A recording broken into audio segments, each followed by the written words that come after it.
How do? If you're into the solar powered game, you'll realise that a lot of the times the batteries are capable, even if you use a leisure battery, a proper high powered leisure battery, they're quick and draining. And one of the things that I've picked up on lately, that everybody's jumping on the bandwagon for these lifepo4 batteries, which, let's just say they're not cheap. But for my project and what I'm needing to run here, I'm coping with a 12 volt leisure battery, but I would like to up the game a bit.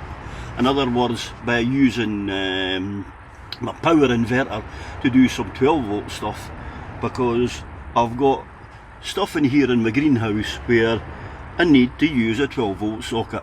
So basically one of them was in one of my other videos. It was where I was running a fish tank heater to fill up a bucket of water and heat that up, which generates heat onto my seedlings to keep the frost away just now, and that's been a success. So without further ado, get you into shot, and this bad boy here, this is it. So let's show you what I've purchased today.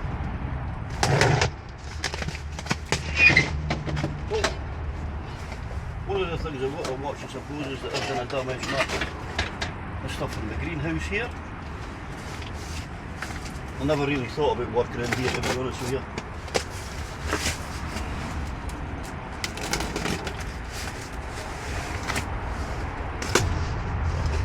So it comes well wrapped. To be honest with you, I don't even know what says I'm expecting on this. See that? 3 plastic brackets, I can use them. I always make sure that I keep my stuff. You never know when that's going to come in handy.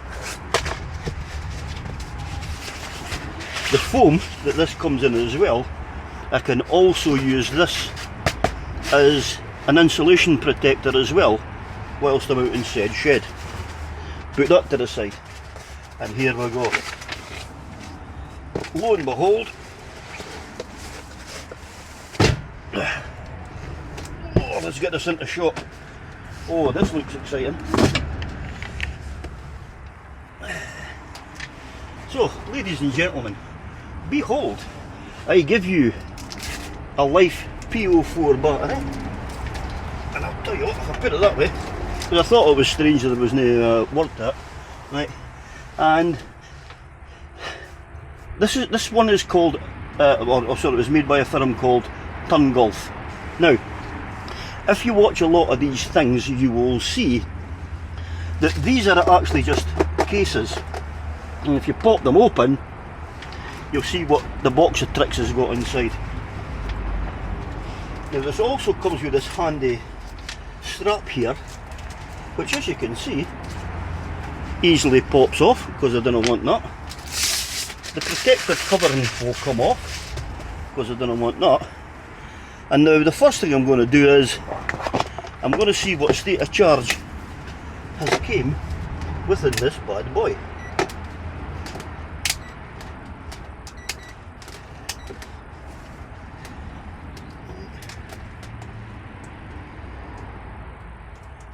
.8 volts. So that's what off to a fantastic start. So why have I went for it? lifepo4? Simple. Longevity. With the lifepo4 batteries, these batteries you can actually discharge them down to a state of 1%. Now there's loads of videos out there about the lifepo4 batteries, but my reason for putting a video up is because this is new to me, and for people that follow me on Random Therapy, I do all this out of my own pocket, as you know. So I've just spent £200 on a battery just to see if it's going to be worth it. And up to now, I'm quite happy with the results. So, let's see. Let's go and see what we do. We'll do a wee bit of wiring up here, and we'll see if we can get the meter onto this as well, so I can see what kind of ampage I'm pulling out of it. So this cupboard here this is where I actually store my battery outside in the shed, and to be honest with you, it's actually helped keeping the frost off. Here is said battery, and as you can see, it's an active leisure and marine battery, and it's a 12 volt 95 amp. So according to this, it's good for 400 cycles, and it's an 1140 watt hours. Now the ton gulf, as you can see from there on the data, that's got 1280 watt hours, which is 140 watt hours more than what my other battery that I was previously using, the leisure battery. Okay, so right away I'm in a better situation power wise, and at the same time as well, although it's only 100 amp, bear in mind these things can discharge down to 1% without being ruined. Now, while checking the data on Amazon, because it doesn't actually say it on the battery and it doesn't say it on the paper that comes with it, but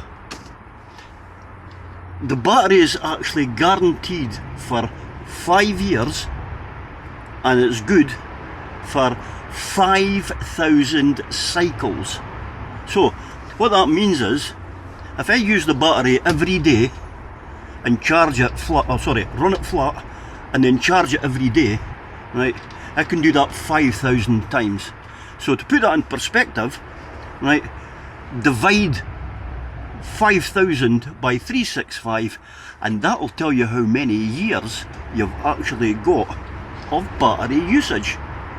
I reckon about 7, and to be fair, I really don't think I'll be charging this up every single day. This will actually be kept in a state of charge topped up via solar. So let's go and get the rest of the kit out and see what else I can get now with facts and figures for you. Right, I've brought everything I've brought everything through. Ben's a Scottish word, no a person. So here we go, just to make sure I'm in shot.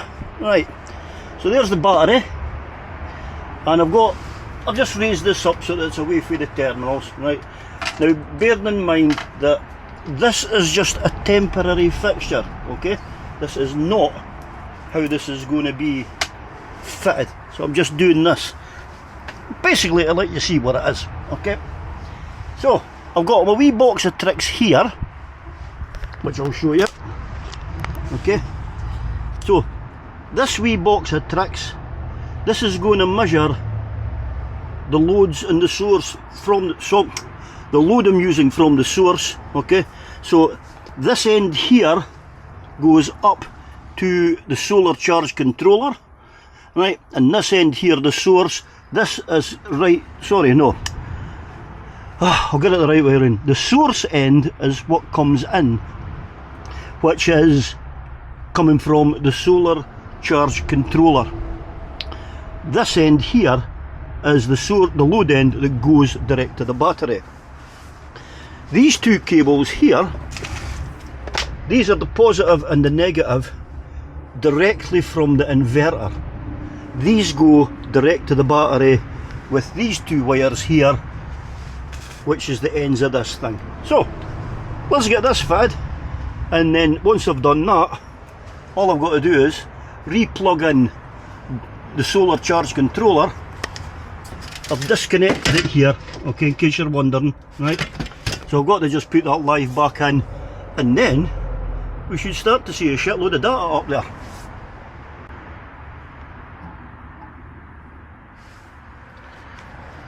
Now, in case you're wondering, okay, so that's the solar power coming in, right, which is bringing current down this one here through the load meter reader and from there back out and putting charge into the battery. Okay, the positive and the negative terminals are giving power direct to the inverter, so without putting current through this from that solar panel, this works. Okay, bearing in mind that the solar panel, that's just for putting a charge into this.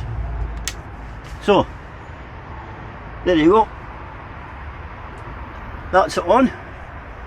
And you can maybe closely see the data coming through into that. If I go to the data reader, now it might be too bright for you to see that, but right now it's showing 12.39 volts. So, if I set this up to just sit here like so, keep your eyes on that.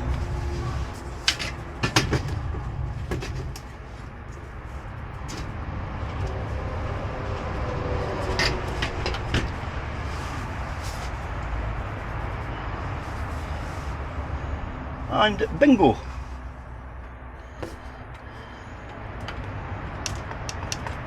We have nothing. Alright.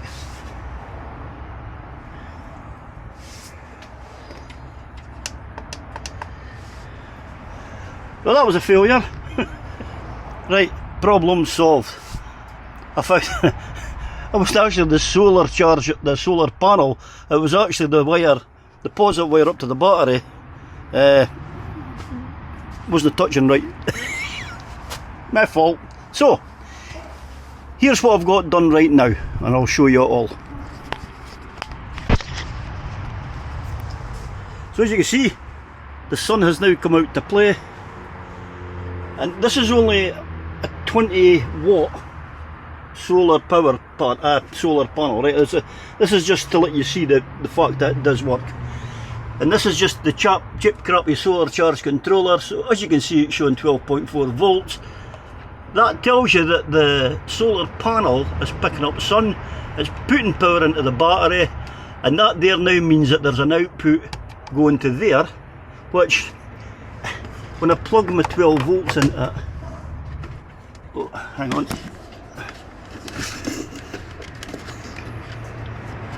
there, right, so as you can see, if I can get this to focus in,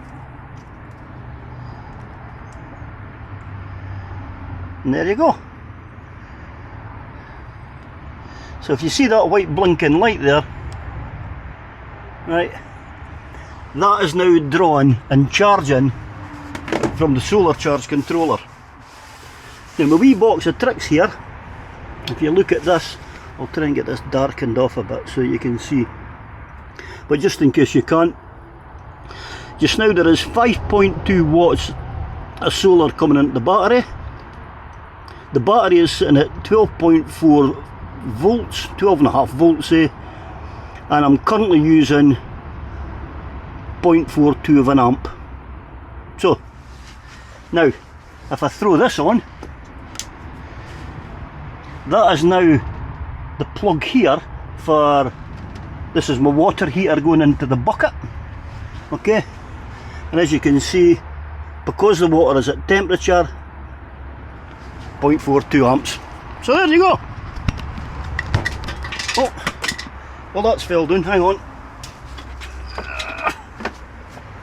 The cap fell off. So, there you go, you have it. It does work. The battery itself I'm quite happy with for the money up to now. So, that side of it seems to be working. The downside I would think is that the solar charge controller that comes with these things, they're just cheap and nasty. So to get the benefit out of my 100 watt solar power, I need to get and invest in an MPPT solar charge controller, and they don't come cheap. So as you know, I'm self-funded on this, but for once, if there's somebody out here watching this who would like to support me and send me an MPPT 100 watt solar charge controller, 10, 20, 30 amp, I don't care, because it's free and I can thank you for it. So, that's it. Up to now it's working. I'll come back, I'll let you see how I'm doing with it all, and well, let's see how long I can go before I drain this battery. Till the next time, I will say